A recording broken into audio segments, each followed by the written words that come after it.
Moderna into human cells. This mRNA then reprograms the cells to prompt immune responses.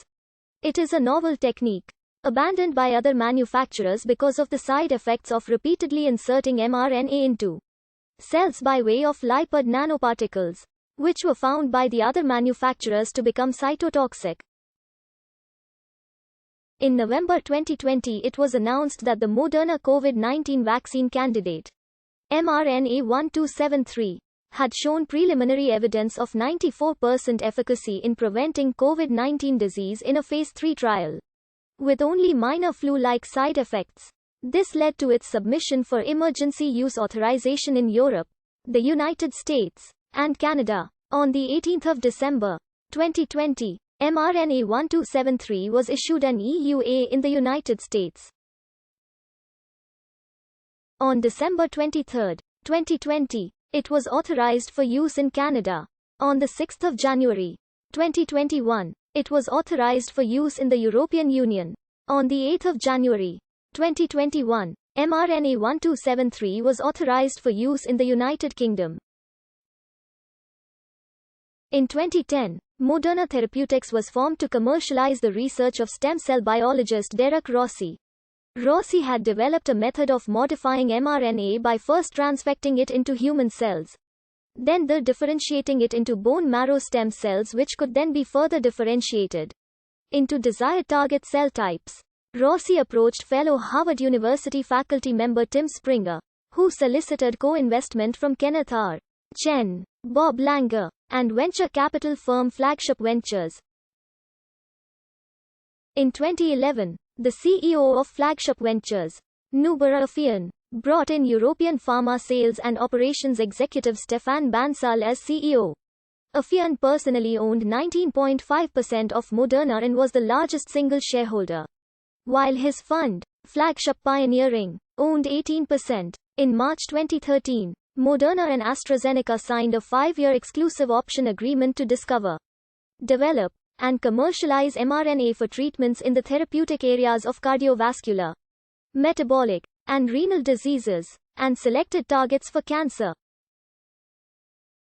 The agreement included a $240 million upfront payment to Moderna, a payment that was one of the largest ever initial payments in a pharmaceutical industry licensing deal that does not involve a drug already being tested in clinical trials, and an 8% share in Moderna. As of May 2020, only one candidate has passed phase 1 trials, a treatment for myocardial ischemia, labeled AZD8601.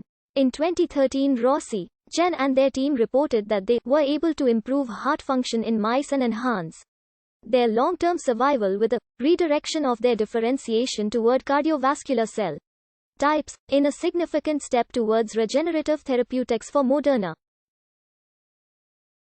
In the same year, and on the strength of the Nature Biotechnology paper, Moderna received from other investors $110 million. In January 2014, Moderna and Election Pharmaceuticals entered a $125 million deal for orphan diseases in need of therapies. Election paid Moderna $100 million for 10 product options to develop rare disease treatments, including for Crigler-Najjar syndrome, using Moderna's mRNA therapeutics platform. By 2016, Bansal told an audience of JP Morgan Chase investors that the work with Election would shortly enter human trials. However, by 2017, the program with Election had been scrapped as the animal trials showed that Moderna's treatment would never be safe enough for use in humans. In February 2016, a Nature editorial criticized Moderna for not publishing any peer-reviewed papers on its technology, unlike most other emerging and established biotech companies, and compared its approach to that of the controversially failed Theranos. In September 2018, Thrillist published an article titled, "Why This Secretive Tech Startup Could Be the Next Theranos," criticizing its reputation for secrecy and the absence of scientific validation or independent peer review of its research, though having the highest valuation of any U.S. private biotech company at more than $5 billion. A former Moderna scientist told Stat, "It's a case of the emperor's new clothes.